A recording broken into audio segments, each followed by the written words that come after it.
La historieta, la historieta es una forma de contar. Es una de las, junto con la literatura, una de las formas más económicas de contar historias. Mi acercamiento a la historieta es más desde el punto de vista del escritor. Me expreso con dibujos y me llama la atención que generalmente se diga leo historieta y no veo historieta. A mí me conmueve más una historieta que una película. Yo creo que me mete más en clima o me permite también, qué sé yo, fantasear yo mismo, ¿no? Es como un mundo a su vez más cercano el papel. Siempre tiene algo para darle al lector. Creo que hay fundamentalmente una sana dosis de escapismo, ¿no? El escapismo no es una cosa intrínsecamente mala. Yo me acuerdo haber leído en uno de los ensayos, un gran ensayo que escribió Tolkien, hablando un poco de la literatura fantástica, que él dice, ¿qué puede tener de malo querer escaparse cuando uno está en una prisión? Y creo que ahí está la razón de todo, ¿no? O sea, es un escapismo, por eso, legítimo. Salir un poco de lo que te agobia, de lo que te encierra y de repente explorar con la imaginación otras vidas, otros lugares, otros horizontes.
El público actual que lee historietas tiene un perfil de preferencia para la historieta japonesa.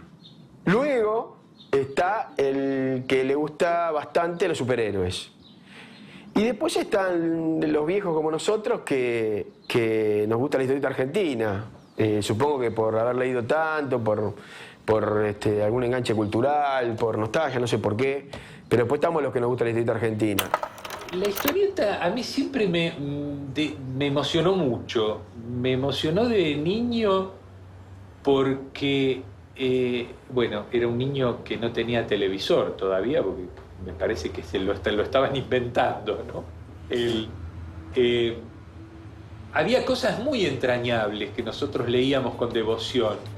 Por ejemplo, El Sargento Kirk era una historia que todos esperábamos casi con unción de misa. El Eternauta nos juntábamos para contar lo que había pasado esta semana y tratábamos de especular cómo iba a terminar. Cuando terminó el Eternauta, yo creo que para nosotros fue como una revelación, esa historia que no terminaba bien, porque todos decíamos, bueno, al final los muchachos se salvan. No, señor, la historia era distinta. A mi hermano llegó una vez un rayo rojo y quedé impresionadísimo. No sabía cómo hacer para conseguir los 20 centavos que valía cada revista para comprarla y meterme en ese mundo.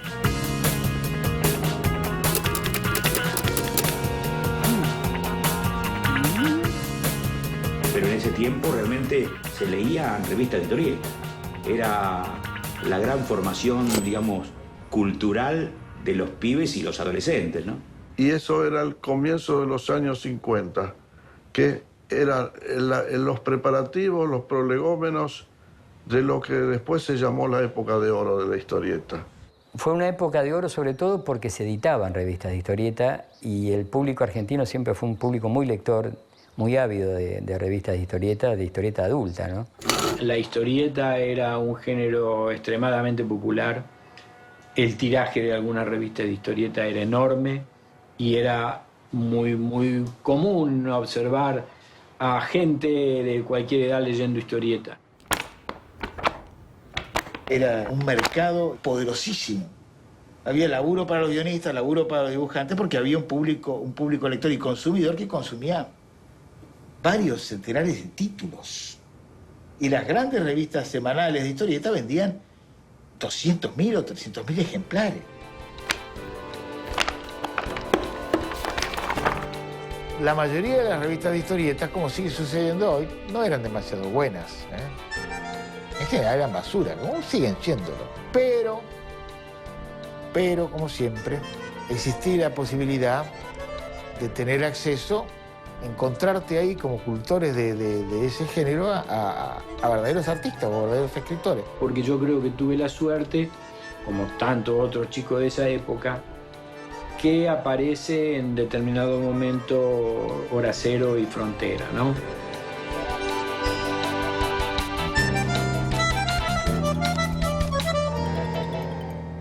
Yo creo que la enorme influencia de Westergel muestra otro tipo de historieta y otro tipo de nivel y otro tipo de narración. Yo creo que ya después de leer a Bull Rocket o al Sargento Kirk, ya uno después no volvía a cualquier tipo de historieta, ¿no? Con Westergel, con Solano, con Prat y con Breccia, la aventura para los jóvenes argentinos o para los chicos argentinos de los años 50 dejó de ser una mera peripecia extraña. Dejó de ser el mero desarrollo de un héroe invulnerable. Pasó a tener un altísimo contenido humanista que no era frecuente en la literatura de masas de su tiempo. Por eso se puede decir que para muchos de nosotros la historieta cumplió la función de entrada en la aventura. Y esa aventura nos introdujo en la aventura de leer.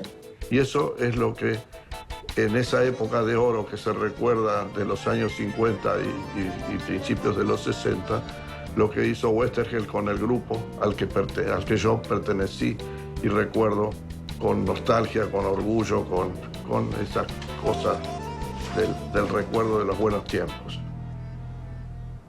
Entonces, la historieta argentina tiene ese momento que iría desde el nacimiento de Patorucito en el 44, ¿no? El 44-45, hasta la decadencia de Hora Cero y Frontera a fines de los 50, que daría un arco, digamos, de producción, con algunos picos muy altos, en que se da masividad, creatividad y público. Ese público, los creadores se van a dispersar, los medios se van a ir cayendo y el público se va a ir a la televisión.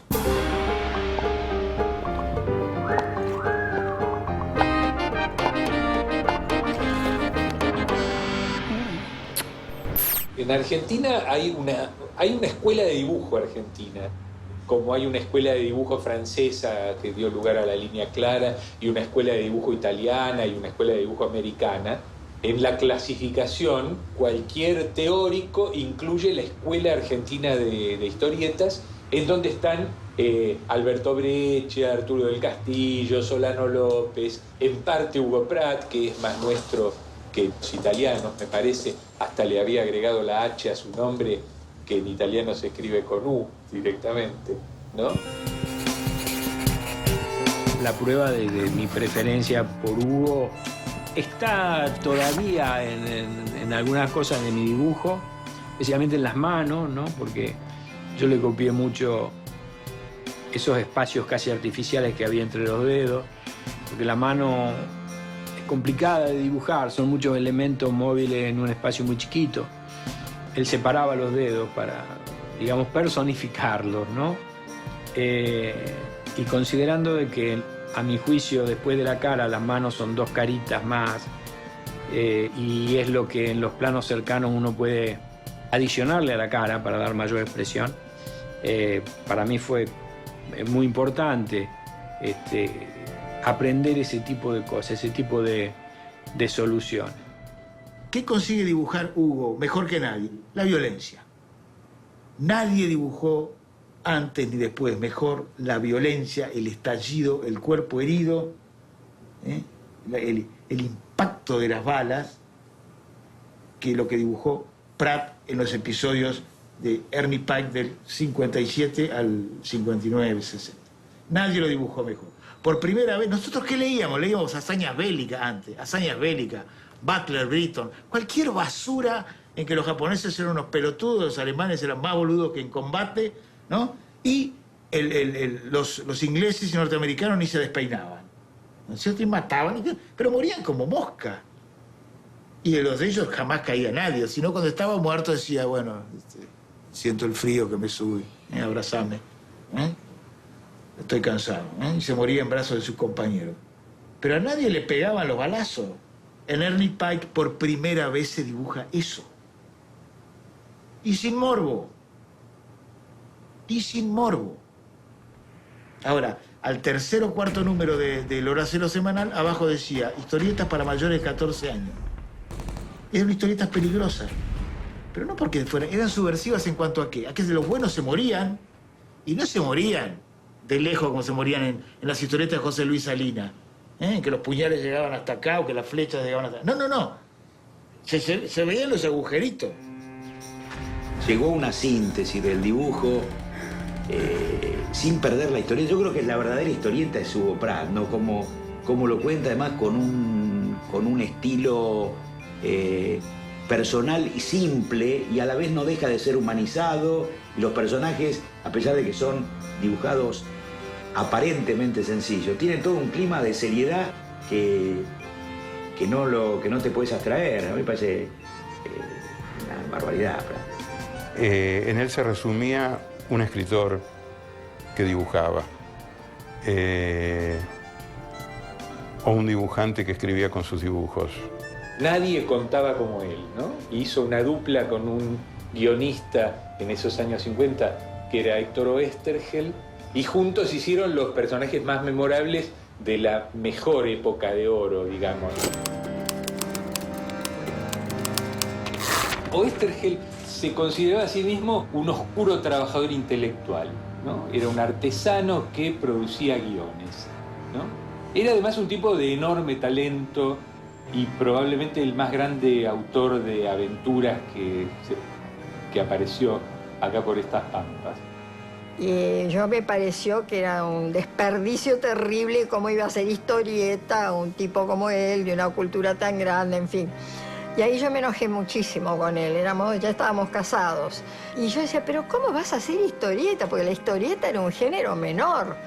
Entonces él me dijo, ¿sabés yo cómo lo veo esto? El chico de familias que tienen acceso a los libros tratan de imponerles y todo, pero el chico no lee demasiado.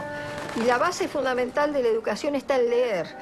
Y con la historieta hay que buscar una manera en que al chico se lo instruya y se lo entretenga como para que lo enganche, como puede ser una película. Y entonces, así, dice, yo me comprometo a hacerlo. Él contaba después que le preguntaban, ¿y cómo hago Ernie Pike? Le preguntaba a Brecha, y que entonces él le había dicho, y así, un tipo inteligente, con experiencia, que siempre tiene la palabra justa, un tipo como yo. El otro lo tomó al pie de la letra y resulta que entonces Ernie Pike tenía la cara de Oesterhel. Hizo adulta la historieta en todo el mundo. No es verdad que la historieta haya sido una literatura para adultos a partir de Guido Crepax o de algunos autores europeos. El puntapié inicial lo dio Oesterhel. No es que fuera la primera vez en la historia de la historieta que se hacía, pero probablemente acá sí, el monólogo interior. ¿Por qué no va a estar? Ahora sí, claro, ahora está de manera natural. No sé si alguien lo había hecho antes que Oesterhel. Y realmente fue un precursor, fue el inventor del guión a la manera argentina, ¿no? Del guión de historieta a la manera argentina. Ese que después hizo escuela en otras partes del mundo. Yo creo que presentaba personajes argentinos y eran argentinos por cómo actuaban, cómo hablaban, y a la vez era entretenido de leer, o sea, cosa que por ahí antes no se daba. Antes el personaje era yanqui y nada más que yanqui, por más que lo dibujara un dibujante argentino o que lo hiciera un guionista argentino. Porque cuando uno habla del Eternauta, por ejemplo, que es una historieta que se publicó en una revista miserable, una revista de 80 centavos, una revista que salía mal impresa toda la semana y que compraban los pibes, los receptores tenían entre 11 y 15 años. Ese es el lector original de eso que se ha convertido en un clásico. Porque el tipo te creaba aventuras con cosas cotidianas y muy humanas. Yo hace poco estaba releyendo El Eternauta y no se puede creer lo que es El Eternauta. Porque El Eternauta es una cosa de sentido común, es todo lo que nosotros haríamos, ¿no?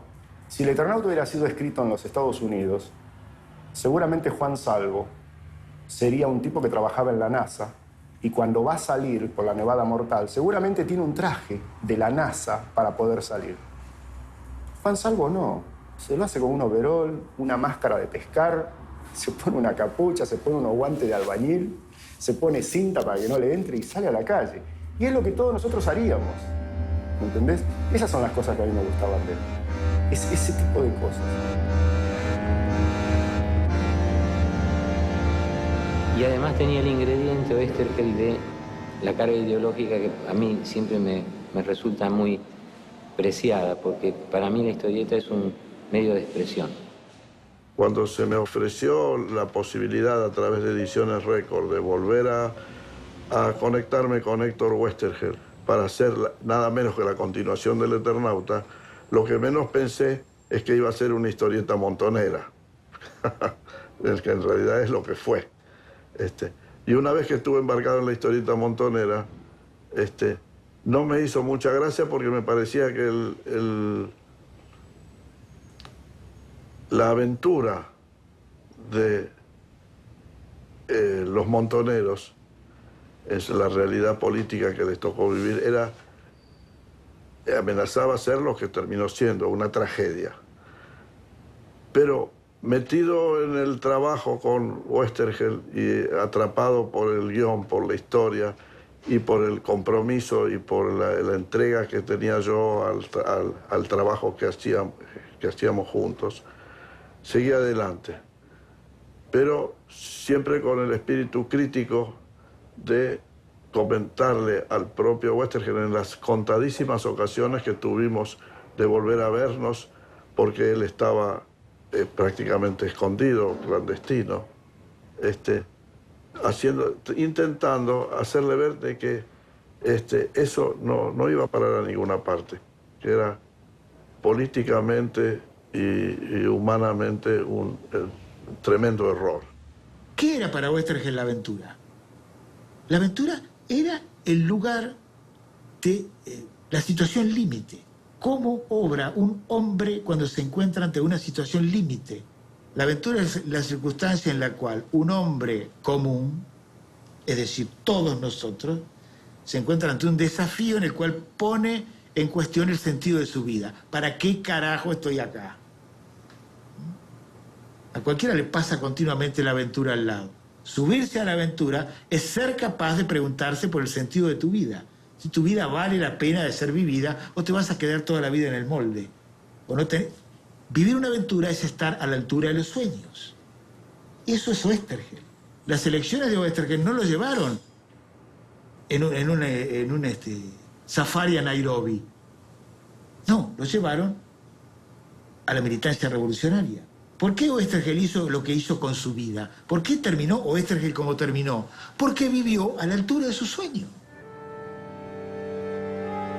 Entonces a mí eso me angustia bastante. No sé qué esperanzas tener para recuperar un país que lo arrasaron de semejante manera. Pero de alguna manera la tierra siempre renace y hay que esperar que salga algo. Yo tengo un bisnieto de 10 años y quisiera que a él le tocara una época más linda que la que le tocó a mis nietos. Eso es todo.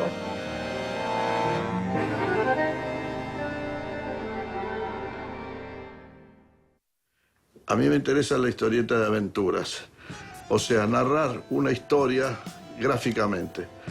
Cuando empecé a pensar en dedicarme a esta profesión, yo me imaginaba ilustrando Los Tres Mosqueteros, alguna novela de Balzac, Flaubert, si era cuanto más psicológica mejor.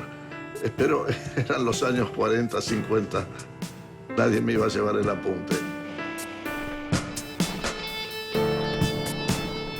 Solano es curioso. No creo que Solano sienta lo mismo que yo. Con Solano no nos vimos nunca en aquellas épocas, nunca. Pero sabía que Solano era muy joven y que andaba por mi edad. Y no sé por qué yo siempre lo sentí como una carrera paralela en la que andábamos juntos. Así que por Solano siento una especie de cariño que él ignora, porque no se lo he dicho jamás. Y no tiene por qué sentir lo mismo, en definitiva. Pero es como que seguí con interés en su carrera. Y hoy día, en que podemos ver tanto él como yo a la distancia, aquel trabajo del Eternauta, de ese muchacho joven haciendo el Eternauta, que se encuentra comprometido con algo tan hondo y profundo como es esa historia que le proporciona a Westergel, ¿no? En donde su capacidad profesional no está desarrollada a pleno, pero entonces actúa la intuición, las ganas, el corazón, y por eso logra hacer esa historieta que no la superan después, porque técnicamente creo que Brescia no supera esa historieta, y lo digo queriendo tanto a Brescia y considerándolo el maestro excepcional que fue, ¿no? Pero la intuición es muy importante, y ahí Solano la tuvo muy despierta. En ese lugar, la capacidad épica para contar la aventura, para no interponer el dibujo entre la aventura y el lector, para no crear una especie, sino esa transparencia épica, ¿no? Esa simplicidad, está la mayor virtud que tiene el Eternauta primero, que a veces está mal dibujado, que hay cosas que están hechas de apuro, la apuraban a los santísimos pedos, que vos podés decir, no, esta cara, este Favali acá, o que no hay ningún despliegue excesivo, pero el aire está, las casas están, los personajes están. Es decir, Solano, lo que dibuja Solano es cierto.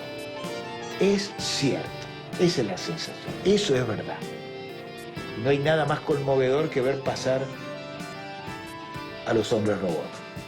Que están vestidos como los agarró la muerte en el subte, con la misma pilcha, pero con un rifle y duro mirando al frente. Y eso lo hace solamente un tipo de un talento muy poderoso. Llega un momento en que, por ejemplo, el diseño de página pasa a ser uno de los elementos expresivos del trabajo del artista, ¿no? Ya desde la década del 60 en Breccia, por ejemplo, ¿no? Mi viejo fue un muy talentoso dibujante de historietas. Yo creo que en lo que se llama acá historieta seria, para distinguirla de la humorística y todo eso, y sobre todo Mort Sinder, creo que no se puede hacer nada mejor. Creo que él llegó a la cúspide en cuanto a calidad de lo que se puede hacer en ese tipo de historietas. Los espartanos que pelean en las Termópilas, en el famoso episodio de Mort Sinder, tienen cierta carnadura argentina en la forma de sentir. Cosa que ves muy claro si lo comparás, por ejemplo, ese episodio de Mort Sinder de las Termópilas con lo que hizo Frank Miller con los 300. La misma historia. En el caso de Frank Miller tenés una típica compadreada americana. Los espartanos son los marines. En la de Mort Sinder tenés una cosa mucho más profunda y mucho más turbadora, que es la incertidumbre del hombre frente a la muerte, y a pesar de eso la posibilidad de encontrar su dosis de heroísmo. Esa cosa medio así de cruz que se pone a pelear al lado del fierro, y esa cosa de heroísmo medio melancólico y crepuscular del argentino está muy bien reflejada. Porque él era un autodidacta. Entonces empezó a dibujar porque le gustaba mucho y porque no le gustaba el trabajo que estaba haciendo en Mataderos, y él quería salir de eso. Y bueno, fue casi por necesidad que se hizo dibujante. Cuando él empezó a dibujar, no era muy buen dibujante, estaba como todos cuando empiezan, ¿no? Y él se fue perfeccionando a fuerza de dibujar. Es decir, que lo suyo es un larguísimo proceso de trabajo a partir de la dificultad. Eso se ve muy bien confrontándolo con Enrique, con su hijo, que Enrique fue un dotado. es un dotado, un dibujante excepcional, sin establecer ningún tipo de comparación entre los dos, porque no corresponde. Pero cuando, por ejemplo, hacen la historia del Checo, ¿no? Westergel en el 68, Enrique es el primer laburo profesional, el segundo que hace, tiene 22, 23 años. Y es un monstruo. Y Alberto lo hace profesionalmente, sin comprometerse demasiado con el laburo. Pero Alberto a los 22 años no era el artista que... No se podía esperar que fuera el artista que fue. Yo decía que llevar el apellido Brescia siempre lo sentí como tener un yunque atado en las pelotas, porque esa es la sensación real. A mí no me abrió ninguna puerta, al contrario, me cerró casi todas. No por mi viejo en sí, pero sí con esto de que el hijo no puede ser talentoso como el padre. El viejo tenía fama de malo. Era un tipo que tenía una cierta... De él emanaba una cierta autoridad, no solo ya por su prestigio, sino por su aspecto, que era un tipo serio, con los rasgos muy acusados, ¿no? Él decía que sus arrugas, él no tenía una cara, sino una topografía, ¿no? En la cara. Era muy arrugado, y un tipo cuando te miraba serio, te hacía, era intimidatorio. Alberto era el anticuario. Él se dibujó como sería él de viejo, es increíble. Y era muy parecido al anticuario cuando tenía sus años.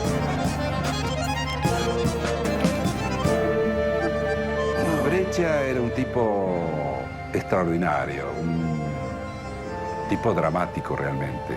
En su rostro, bueno, él era uno de sus personajes de las historietas, de voz grave. Decía que hacía gimnasia, que se levantaba todos los días a hacer gimnasia, hacía abdominales, hacía con las pesas también. Y debía ser cierto, porque cuando venía a casa tenía una gran agilidad para levantar enormes vasos de whisky llenos de cubitos, que desaparecían inmediatamente, y después me dejaba sus testimonios, así que yo debo tener una colección de los peores trabajos de Breccia. Cuando él tomaba hacía unas caricaturas fabulosas y se le hacía a todos los dibujantes. Tuvo su época de alcohol. Por suerte dejó.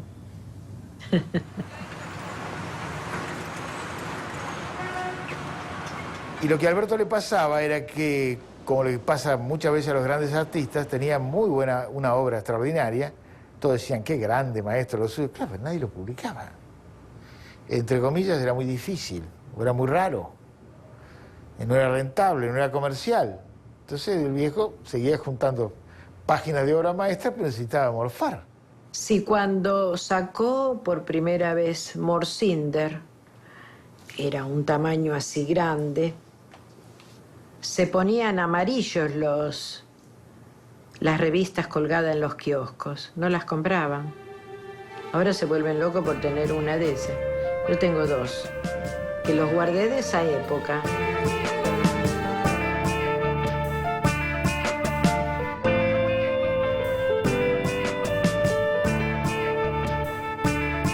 Un tal Daneri fue una historieta que hicimos con Alberto Breccia y me pasó una cosa muy particular porque es una de las primeras cosas, la primera cosa que hice, ¿no?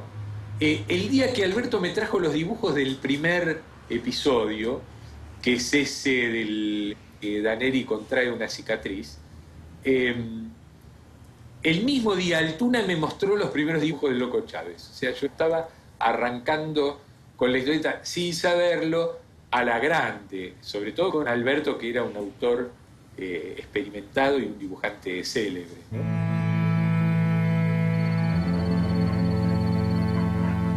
Pase, Daneri. Permiso. Buenas noches. Mi hijo Julio necesita urgente de sus servicios de... no sé cómo llamarlo. ¿Detective? Llámelo como quiera. ¿Qué problema tiene? Un hombre con la cara marcada lo quiere matar. Es una historia, es rara, él quería dibujar mataderos, como él se le acordaba, una especie de mataderos mítica de su infancia, ¿no? Y yo quería contar una historia policial negra, lo cual no desentonaba una cosa con la otra. Lo que había que hacer es que Daneri se moviera por caminos del arrabal, de la pobreza, ¿no? ¿Quién era Daneri? Era un ex policía, seguramente.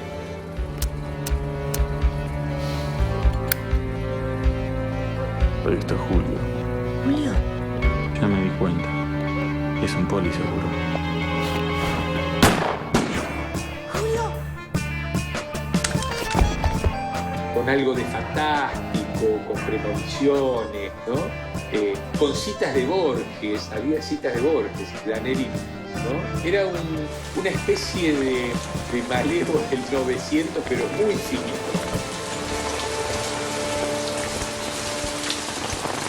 Y entonces la historieta significó para mí el ir conociéndome, que creo que es lo más importante en la vida, porque realmente no tiene otra trascendencia, no tiene otra importancia. Tengo gente a las que le gusta y gente a las que no gusto. Para los que gusto, puedo llegar a ser un fenómeno. Yo creo que nadie es un fenómeno.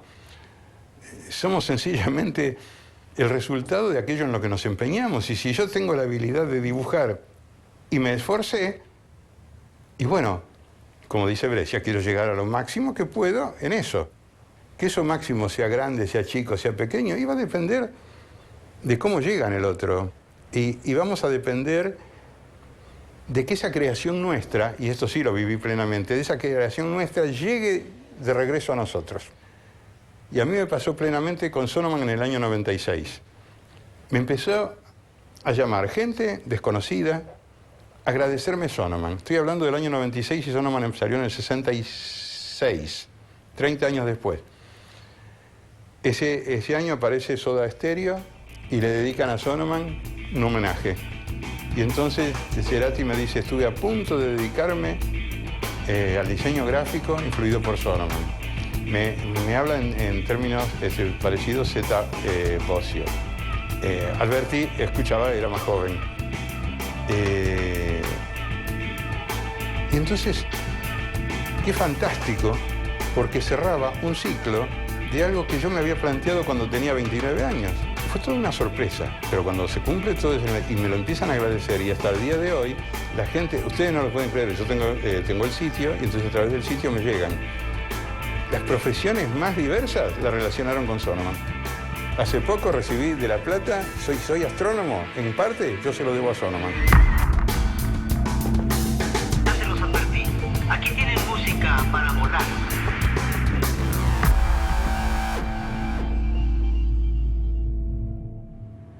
Lo que pasa es que es cíclico lo que pasa acá. Porque como cada 12 años, por una cuestión cíclica, el país se va a la mierda, las editoriales automáticamente empiezan a cerrar. Empiezan a cerrar y desaparece todo. De la noche a la mañana desaparece todo.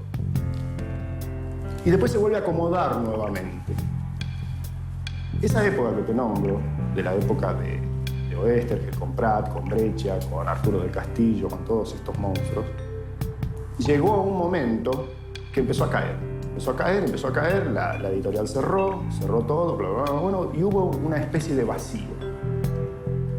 Un vacío entre comillas, porque quedaban algunas editoriales que publicaban su material, pero no con el gran éxito de Hora Cero. Cuando se hizo la muestra del Instituto Di Tella, una gran muestra de historietas en el lugar más moderno de la ciudad, ya prácticamente la historieta estaba en vías de desaparición. Por un rato, porque después volvió y aparecieron otro tipo de productos. La editorial Columba copó el mercado con lamentables producciones adocenadas y francamente sectarias. En general, Columba fue la editorial que nunca tuvo muchas aspiraciones de ser gran editorial de historieta, pero llegó a dominar el mercado, porque el 90% de las historietas que se publicaban eran de ahí. Entonces, todos los dibujantes terminaron trabajando para Columba en algún momento. Empecé mi historieta en Argentina con Argón el Justiciero. Me dijo así el editor, me dijo directamente, dibujá a Nippur de Lagash, dibujá a Nippur de Lagash. Se lo llevé. Uy, está igualito, qué bien. Dice, ahora anda a tu casa, ponele témpera blanca a todos los pelos. Le puse témpera blanca a todos los pelos de Nippur de Lagash. Cuando volví me dice, ahí está, ese es Argón el Justiciero. Y digo, pero es Nippur de Lagash con pelo blanco. Y esa es la idea, es rubio, dice, es blanco y negro la historieta, dice, pero esa es la idea. Haceme 3 historietas de esto y te voy a pagar muy bien. Y así empezó. Nippur en realidad nació, Robin Wood, el que es el creador, el que lo escribe, en aquel tiempo, era muy amigo de Lucho Olivera, gran dibujante fallecido hace poco, y le propone hacer una historia que se llamaba El hombre de Lagash. Era unitaria nada más la historia, pero pegó tanto en la gente y empezaron a recibir cartas que querían más de eso, que crearon el personaje. Nippur es una ciudad, Lagash es otra de Babilonia, pero ellos juntaron, hicieron una mezcolanza y hicieron, pero tuvo mucho éxito. Nippur por ahí fue el que más pegó porque tiene esa cosa de héroe trágico, porque tenía un contexto político que estaba muy presente, sobre todo en los 70. O sea, decían, todo el mundo, ¿viste? Está como ese concepto de que acá pasaban cosas grosas a nivel político y Columba miraba para otro lado. Columba miraba para otro lado a las bolas.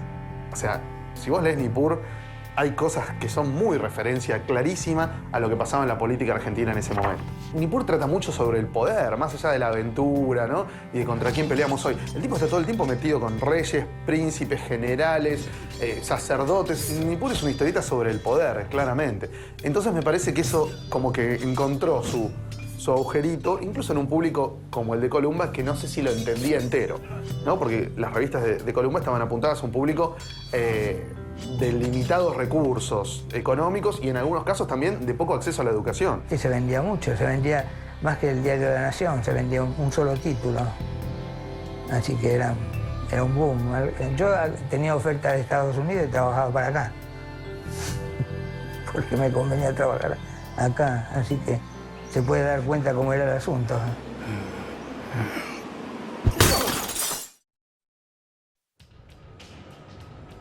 Bueno, la revista Scorpio surge en el año 74 porque viene un empresario italiano que se llamaba Álvaro Zerboni, que tenía contacto con Alfredo Scuti. Alfredo Scuti era un tipo que había sido dibujante de historieta, había querido ser dibujante de historieta, un muy mediocre dibujante de historietas de fines de los 50 y principios de los 60. Cuando el tipo vio que como dibujante de historietas se iba a cagar de hambre, se dedicó a la decoración de interiores. Scuti laburó muy bien durante muchos años como decorador de interiores. Hasta que viene este tipo, Álvaro Zerboni, y le dice, che, ¿vos laburabas en revistas de historietas? ¿Conocés historietistas? Sí, bueno, algunos sí. Bueno, ¿por qué no hacemos una revista de historietas con tales y tales contenidos? Compramos el material en Argentina y esto se vendería muy bien en Italia. Scorpio sale como compitiendo con las revistas de Columba, entonces de alguna manera lo que hacía Columba dictaminó lo que hacía Scorpio. Tenía cosas interesantes porque había colaboradores interesantes, eso no lo podemos dudar. Pero como revista, si yo tengo que analizarlo como revista, posiblemente no le encuentro una política muy definida. Scuti, como tiene su formación de historietista en los años 50, convoca a los mismos tipos que laburaban con Oesterheld en Frontera. Al mismísimo Oesterheld, a Solano, a Del Castillo, a Roume, a Breccia, y suma a los tipos que habían aparecido en ese último periodo, en esos últimos 4, 5 o 6 años, como Horacio Lalia, Robin Hood, Carlito Salviac, Trillo, Enrique Breccia. Era alucinante el elenco que tenía la Scorpio de ese entonces. Me acuerdo que Scorpio salió el último año que yo estaba en la secundaria, en el año 74, así. Y me acuerdo que dije, wow, qué buena revista, porque era muy diferente desde el punto de vista gráfico a lo que estamos acostumbrados a ver en Columba, ¿no? O sea, variedad de estilos, pero un dibujo más cuidado, estéticamente más ambiciosa, si se quiere, y con el ingrediente fundamental de Prat, abriendo la revista con el corto maltés. Con eso, imagínate, eso publicado en Italia, se hicieron millonarios. En Argentina se pagaba barata la historieta, en Italia se vendía cara. El tipo hizo una diferencia monstruosa. Durante muchos años le fue muy, pero muy bien y le entró muchísima guita. Scorpio, además, era un poquito más zarpado que Columba. porque no tenía esos megachoclos de texto aburridos, tenía menos cuadros por página, aparecían tetas, incluso en la época de los milicos, no siempre ganaban los buenos, ¿viste? Había historietas por ahí más jugadas en cuanto a la temática, El Eternauta 2, ¿no? Son cosas que en su momento tuvieron un impacto enorme, Bárbara, Álvar Mayor, Necrodamus. Así que bueno, durante muchos años Scorpio fue un aguantadero de los más talentosos autores que había en la Argentina. Que marcó tanto a la historieta argentina como la más publicitada Fierro, si se quiere, ¿no? Es como que las dos convivieron en determinado periodo y es como que Fierro siempre la jugaba más de contestataria, pero creo que en la narración sólida de historias, de aventuras, Scorpio la aventajaba. O sea, por eso yo creo que fui a Record antes que a Columba, porque me impactó la Scorpio. Me gustaba lo que estaba haciendo la Scorpio.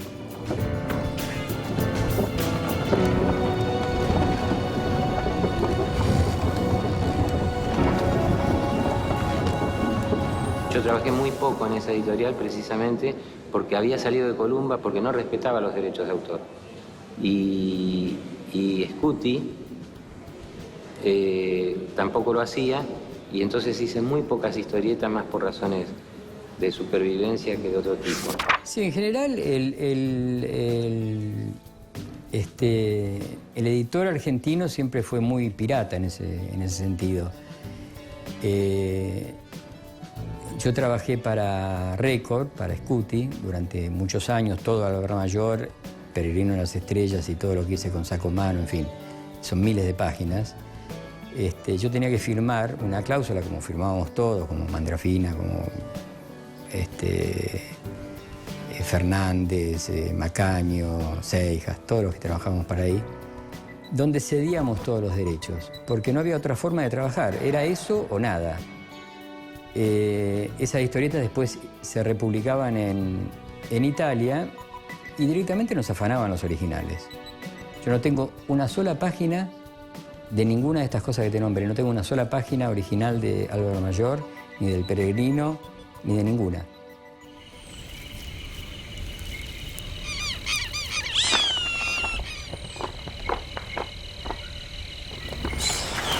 Es curioso porque ese deseo de atesorar, de quedarse con tanto de la editorial Abril como de Dante Quinterno, como de Ramón Columba. Ramón Columba tenía una casa exclusivamente dedicada a depósito de originales de sus revistas. Después quedó abandonada, se fundieron las editoriales y ahí andaban los originales tirados por el piso o tirados a la basura, después de haber actuado en esa forma tan poco noble, diría yo, ¿no? De atesorar eso para no fuera a ser que nosotros hubiéramos continuado queriendo sacar provecho de eso que habíamos hecho. Las editoriales que había en ese momento, en los 70, bueno, Columba venía de antes, pero tiene así como un gran auge, una explosión en los 70, Ediciones Record surge en esa época. Son editoriales que no trabajan a derechos de autor, tienen el viejo sistema de trabajo que venía de Paturuciti, que venía de época inmemorial, que era que el historietista era como una especie de empleado de la editorial. El historietista dejaba sus planchas, cobraba su plata y se iba. Ese material quedaba en la editorial y era publicado 1 y 1000 veces y con esa colaboración el autor dejaba el material y la editorial era la dueña. Eso termina con Cassioli, que es la primera editorial que, como dirían muchos, devuelve los originales. Le lleva los originales, los reproduce, toma, llévatelos. La obra es tuya, acá tenés la guita por la colaboración.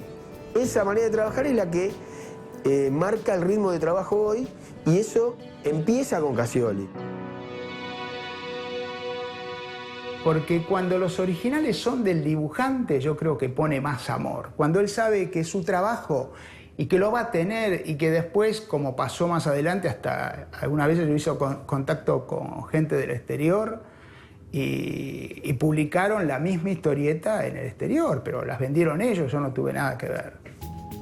Y a mí me parece que el derecho es de ellos. Y además lo van a hacer con más amor, va a ser mucho más importante, es su trabajo. Y lo que yo le daba era un espacio que a mí me convenía publicarlo, porque publicaba lo mejor que había en el mercado. Y me parece que salió bien. que a mí me parece que Columba ahí se equivocó. Pese a que ahí descubrí gente como Altuna, que haciendo Satiricón en el 73, dentro de la redacción de Satiricón trabajaba Trillo. Yo iba a hacer una historieta con Trillo, la iba a dibujar yo. Y después digo, ¿para qué la voy a dibujar yo si hay un pibe en Columba que es buenísimo, que hace Nippur de la Gas? Y lo llamé a Horacio y esa vez ahí en el 73 se conocieron Trillo con Horacio Altuna. El Loco Chávez es la historieta casi emblemática de Trillo y mía. Nació en el 75 y en los primeros 6 meses desarrolló sus historias fuera del país y no tenía ningún tipo de inserción dentro del lector, no tenía ningún éxito. Entonces decidimos que viniese a Argentina y el solo hecho de que pisara tierra, que esté en Buenos Aires, que ambientara sus historias en Buenos Aires, nos dio una especie de ancla con la realidad y creo que eso es lo más rescatable y lo más importante del Loco Chávez y de los 13 años que salió en Clarín. Yo cuando tenía 12 años descubría en la revista Humor las portitas del señor López, ¿no? Un poco por las minas de Altuna, ¿viste? Imagínate la época, 1980, no había minas en bolas en ningún lado, uno tenía 12, 13 años, empezaban a pasar cosas. Y descubrí las portitas del señor López y digo, qué grosso esto, boludo, este tipo es un genio. Lo único que en las portitas del señor López había una búsqueda un poco más crítica socialmente. Está hecha en la época de la dictadura, las portitas del señor López, y ahí el señor López era el hombre miedoso, incapaz de modificar su realidad y que de ninguna manera era un tipo, era un héroe ni siquiera un antihéroe, era un pobre hombre digno de lástima.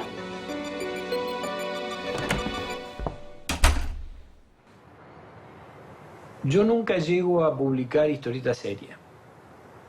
Yo incluso hice un curso por correspondencia de los 12 famosos artistas de la Escuela Panamericana de Arte, subyugado más que nada por la presencia de Prat.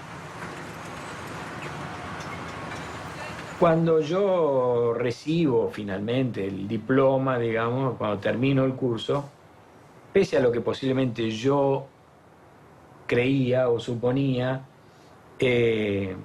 no estaba en condiciones de trabajar profesionalmente, que es algo que yo a veces le repito a mi hijo, a Franco, que es músico. Le digo, mira, ni en la música, ni en el fútbol, ni en el dibujo hay diploma. O sea, si vos sos jugador de fútbol, no puedes venir con el diploma y decir soy egresado de la Escuela de Fútbol de Rosario Central. Dice, bueno, vaya y juegue, o vaya y toque el bajo como mi hijo, o dibuje. Yo tengo o he tenido nada más que 2 personajes, después ha habido alguna otra cosa muy circunstancial, que empiezan en el año 72 en la revista Hortensia y que empiezan sin ningún estudio previo, porque no fue que yo dije voy a hacer un gaucho que va a tener tal y tal característica y los personajes laterales van a ser un perro, su mujer, los indios, etcétera, etcétera. Pero tal vez un mes antes yo había mandado a Hortensia también, más que nada se lo había mandado de obsequio al Negro Cris, una parodia también hecha directamente a tinta de Harry el Sucio, el personaje de Clint Eastwood, del cine norteamericano que estaba muy de moda y que le puse Boogie el Aceitoso como le podría haber puesto cualquier cosa.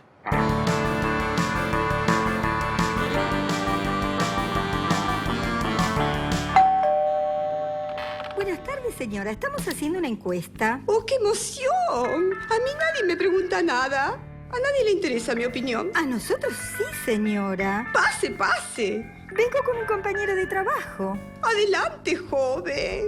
Es un placer. Le juro que no puedo creerlo.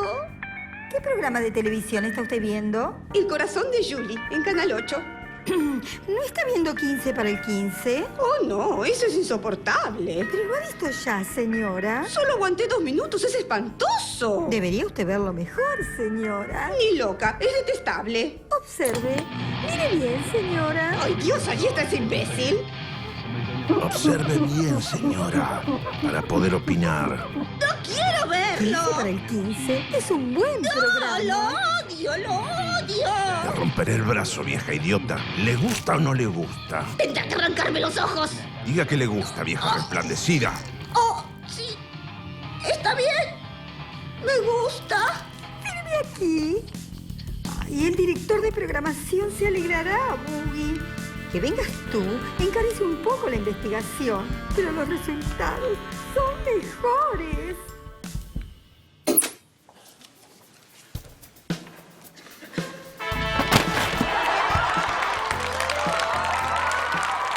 Y en el 78 logramos de vuelta arrancar con esta publicación Humor, que es la que se hizo más famosa de todas. Y de vuelta a editar. Entonces Humor me daba la posibilidad de buscar otras ideas. Anduvo muy bien Humor pese a dificultades con el gobierno, hasta le encontramos la vuelta, llegó un momento en que le encontramos la vuelta y pudimos enriquecerla con periodismo serio, siempre cerca de muchos dibujantes, que eso hizo que cuando Humor dio los pesos necesarios, yo arrancara con otros proyectos. En Sex Humor hice Gironsay, que era un personaje audaz y conflictivo, que era una mujer que hacía la calle en silla de ruedas. Así que era Gironsay era porque era Giro, y Gironsay era parodiando a Ironsay, que era un abogado que estaba en silla de ruedas, de una serie vieja americana.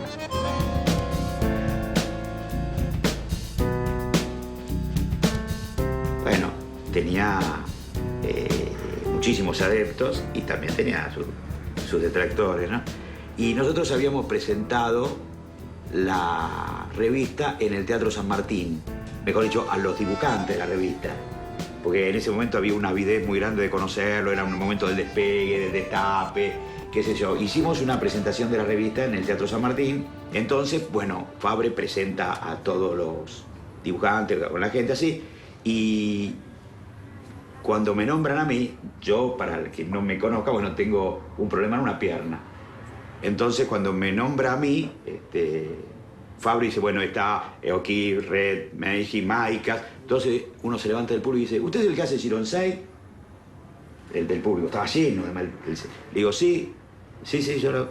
Y me dice, bueno, yo siempre pensé que el que hacía Gironsay era o un discapacitado o un hijo de puta. Entonces se levanta Rep y dice, él es las dos cosas.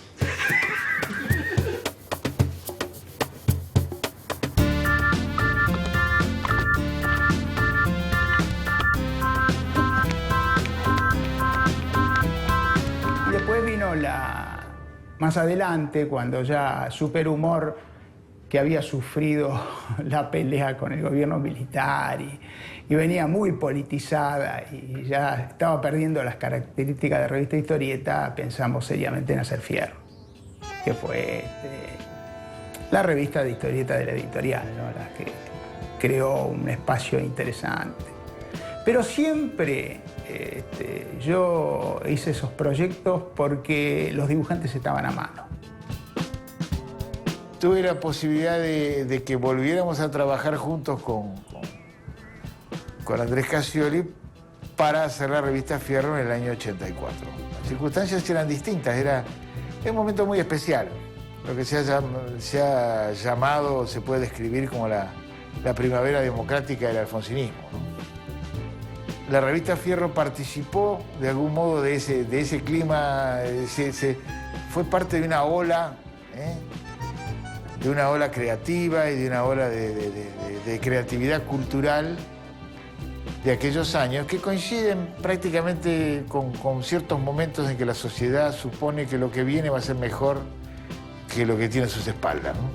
Creo que la gran revista que estuvo en esos momentos fue la revista Fierro, principalmente porque debe haber sido la última que tuvo identidad argentina, en el sentido de que hablaba de las cosas que pasaban en la Argentina desde las historietas, con una visión, si se quiere, casi periodística, o una utilización casi periodística de las historietas para hablar de otras cosas que estaban pasando fuera de los cuadritos.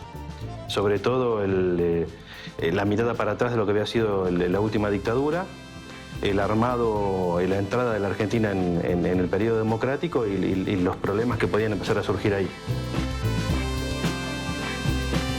Era una especie de magma, ahí había mucha gente joven, era muy importante. Ahí estaban desde los que ya veníamos trabajando desde hacía 10, 15 años y que éramos esa generación intermedia, a los nuevos, ¿no? Marino Turco, más Cachimba, todos esos tipos que surgieron después y que tienen una importancia también fundamental en la nueva historieta, en la nueva estética de historieta en Argentina.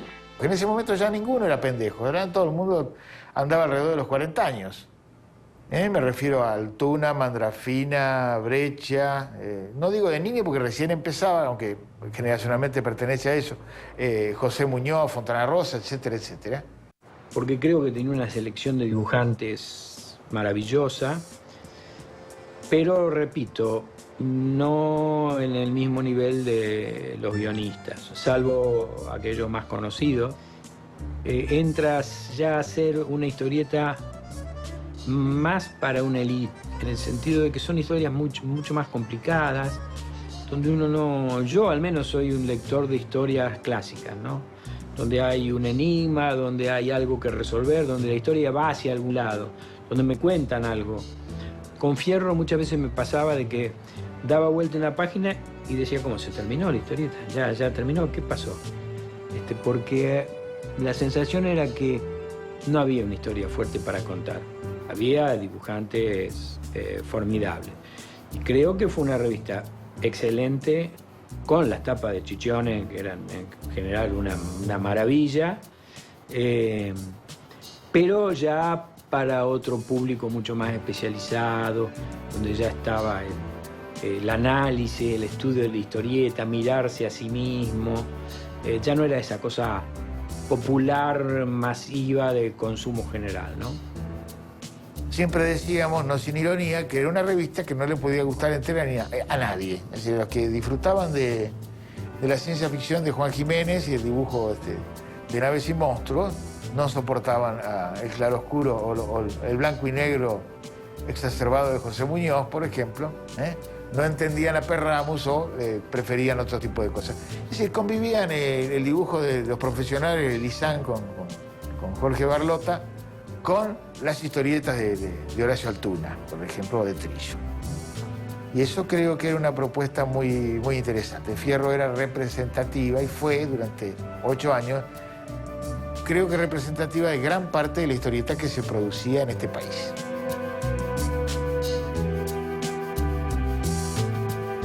Fierro nunca vendió mucho. Fierro fue una gran revista, pero no una revista de enormes ventas. De todos modos, todo el mundo se la acuerda. Ahora, como muy bien se preguntaba uno de los que la hacía, dice, y todo el mundo se la acuerda, ¿por qué no vendíamos nada? ¿No? Bueno, vayan a saber. Por ahí, con solo leer un ejemplar, uno la recordaba para siempre. Ahí Saturain hizo un trabajo muy notable de editing y de selección de material que, de alguna manera, traía a algunos autores que publicaban en el exterior y presentaban las cosas que estos hacían, incorporaba autores muy jóvenes, como en ese entonces Pablo de Santis, que hacía con más cachimba algunas de las mejores historias del óxido de fierro, y realmente incorporaba también autores del mercado nacional, temáticas propias. Era una revista muy interesante que probablemente no supo encontrar a su público o que la cerraron antes de tiempo. No lo sé, no, tampoco sé.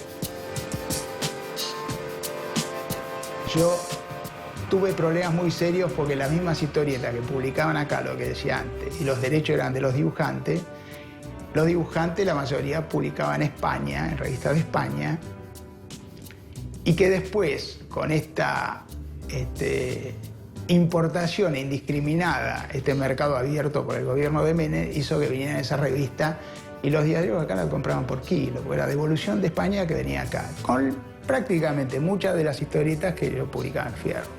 Y eso fue el fin de Fierro, terminó con Fierro. Habrá que ver qué pasa de aquí en más, pero vos fíjate, no hay publicaciones, pero no deja de haber chicos que les interesa la historieta y se ponen a dibujar. Y no tienen, digamos, una editorial que los albergue o que les pague, no, ellos lo hacen porque les gusta. Aún sabiendo que no van a publicar nunca o con muchos sacrificios autopublicándose. Entonces, en el momento que, a pesar de que no las veas en los kioscos, que solamente las veas en los santuarios medios herméticos de la comiquería, los pibes se acercan a la historieta y siguen contando historias con el dibujo. Y siguen, digamos, hasta fascinándose con ella.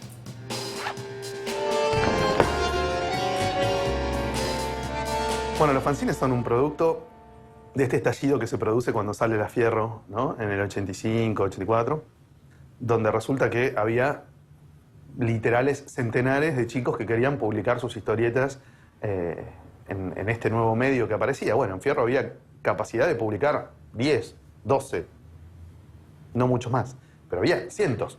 Entonces, ¿qué hacemos?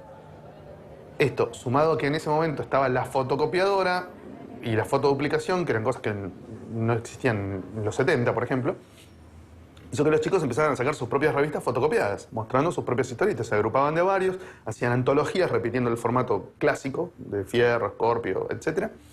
Y salían a mostrar sus historietas en este formato. Yo creo que la fascinación de ver cosas propias publicadas es muy grande. Esa magia de, con cualquier tipo de revista, ¿no? De hacerla, de encararla, de pensarla, de ir a la imprenta a ver cómo va quedando y cuando salió, es muy seductora. Y además elimina la frustración de estar dibujando para guardar dibujos en un cajón.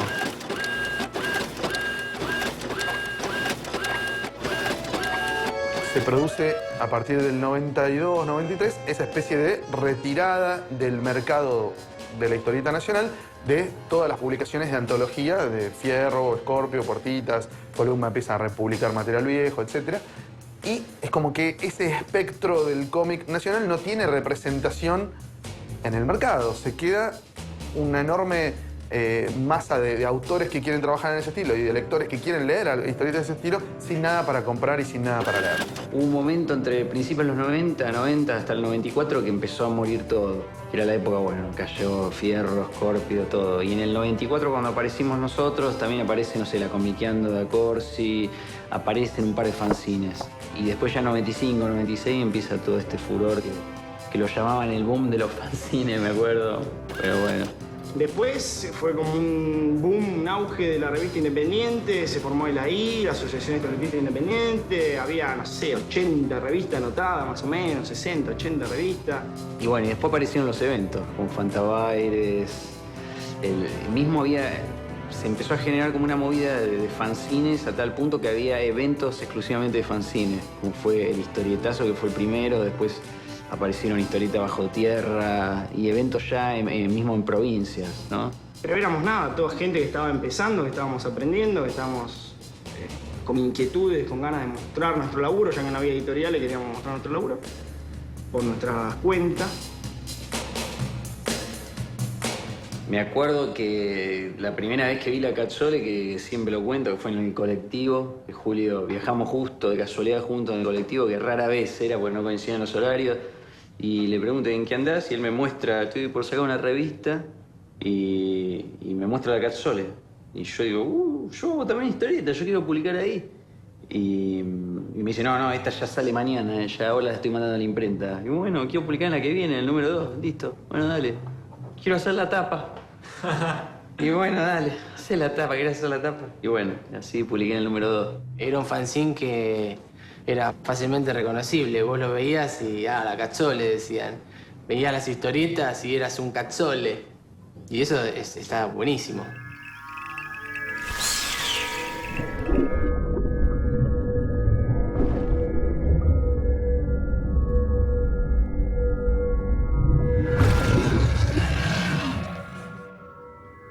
Yo creo que tengo un ejemplo interesante. Cazador era un fanzine que hacía Jorge Lucas y bueno, con suerte llegaba a vender, no sé, 1500 ejemplares, una cosa así, en blanco y negro. Y a mí me gustaron mucho las ideas de Lucas. Le dije, de hacer esa revista, pero editarla. Hicimos un producto maravilloso, pero empezó como fanzine. Lo que conseguimos en un momento nosotros, que una revista que vendía 1500, 2000 ejemplares llegó a vender más de 20.000, a mí me parece que lo convertís en otra cosa. Porque en definitiva, esas cosas se hacen para mostrarse. Qué fervor que tenía Lucas y qué calidad que tenía Ramírez. Trabajaba lentísimamente, no se puede decir lenta. Podía tardar un año para hacer una página, la miraba, no le gustaba un cuadro y lo cortaba. Entonces nos mostraba la página con el claro, ¿no? Hicieron una buena dupla, realmente.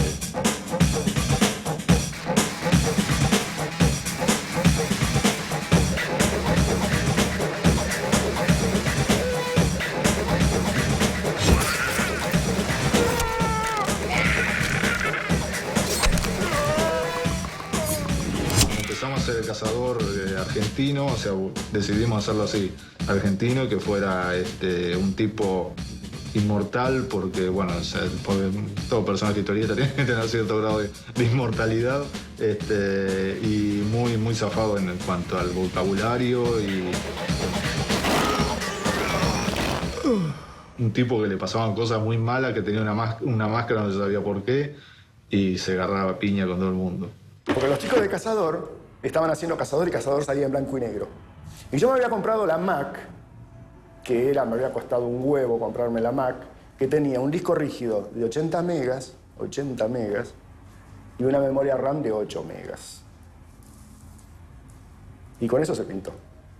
Y cuando yo estaba pintando, los chicos de Cazador habían empezado a pintar Cazador también.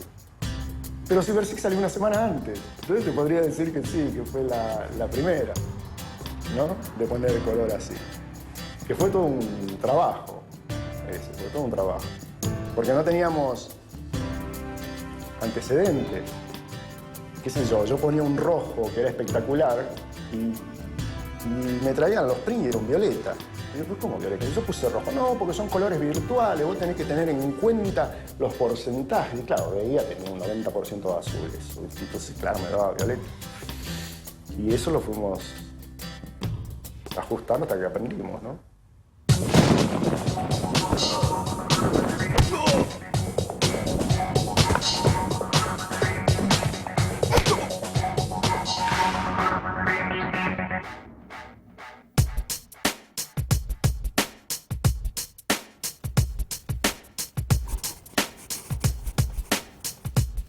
Qué difícil es pensar en qué personaje uno puede querer más. Casi siempre es el último. Uno de los últimos fue Especies en Peligro, donde había un chico de protagonista que cuando corría como un nieto que ahora ya es más grande, que yo decía, corre volando bajo. Hasta sus actitudes imitaba yo de mi nieto y era algo maravilloso para hacer.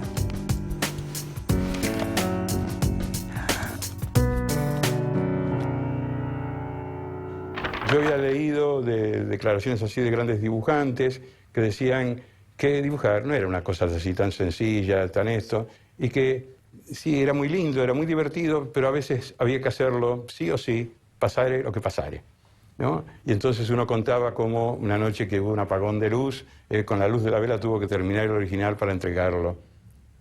Pero a mí me sucedió algo un poco más definitivo que el apagón de una luz, y que fue que yo tenía que entregar sí o sí un original, y en ese momento se muere mi padre, ¿no?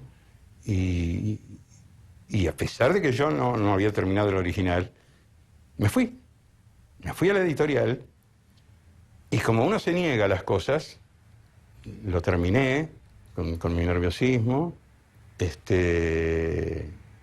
y se fue alejando la idea. Y entonces entregué, salí, y cuando salí, hice lo más insólito que puede hacer un hombre, me fui al cine. Entro, pago la entrada, se apagan las luces, comienza la película y salí corriendo.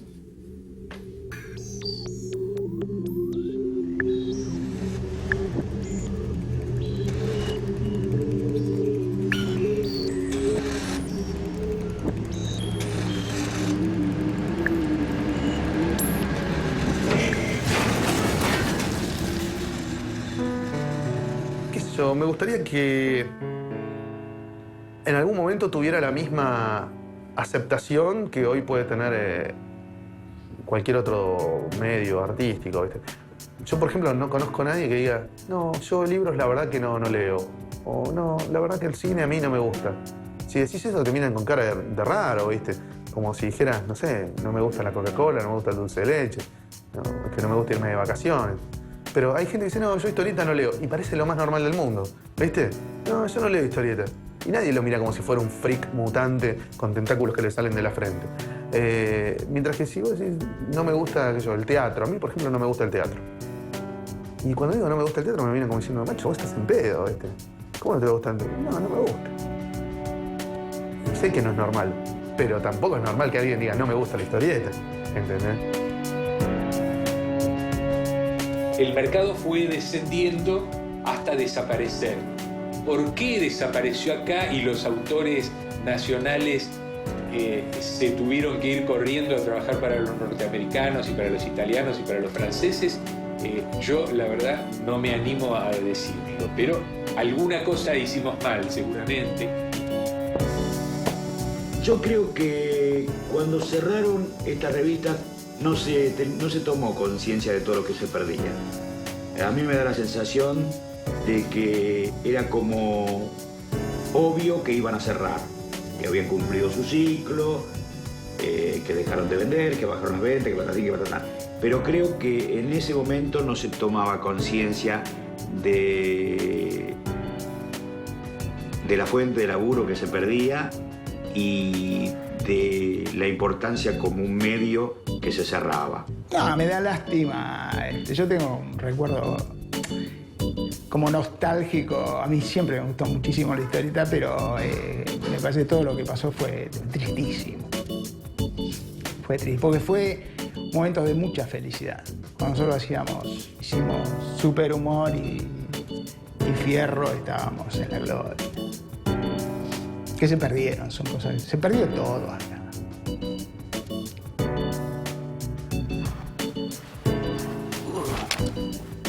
Siempre maldigo que hayan desaparecido las editoriales que publican historietas, porque hay grandes dibujantes, muchos pibes que hacen sus fanzines con mucho esfuerzo realmente, lo cual aseguraría para la historieta una larga vida. Sin embargo, parece un arte en extinción, ¿no? Tienen realmente un gran deseo de comunicarse con el público argentino, que de alguna manera siempre hemos sentido que le gusta la historieta, pero no están las condiciones dadas para que se exprese un historietista y tenga su público hoy día, ¿no? Vos lo comparás ahora, la historieta hoy en día es una forma de entretenimiento, no diría elitista, pero sí para una minoría iniciada. Que gusta especialmente la historieta, que es cultor de la historieta y no, digamos, un lector casual, como podría ser el laburante que en el Sarmiento te leía el Tony, ¿no es cierto?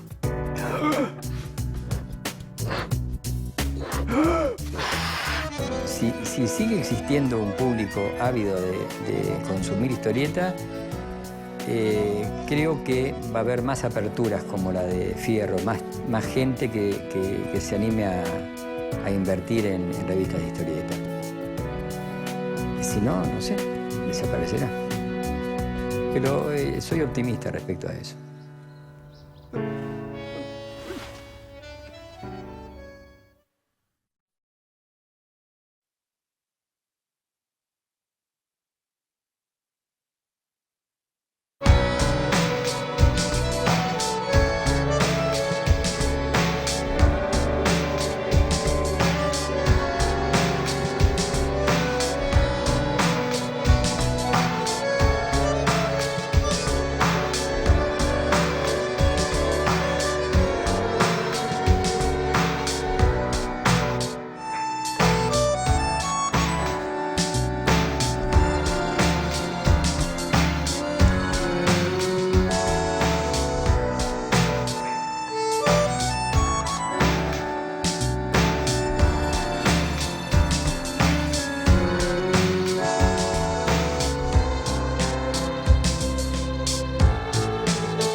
razonablemente feliz, digamos, y en eso incluye haber sido historietista.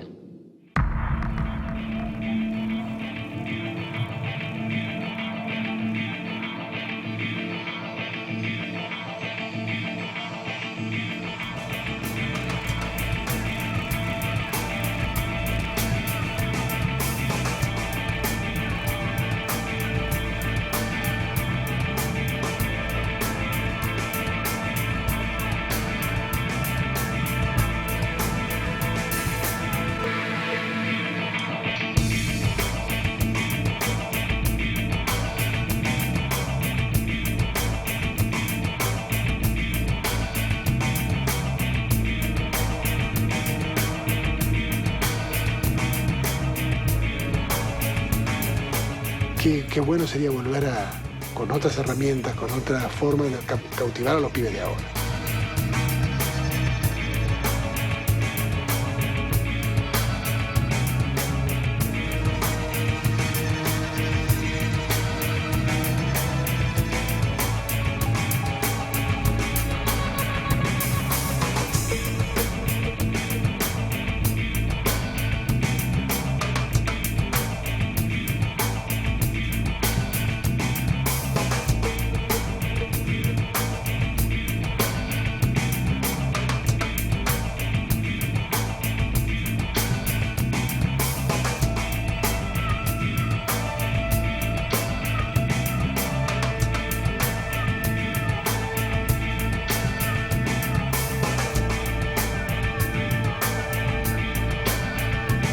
Desearía que se encontrara la fórmula para que este modo de expresión nunca muera.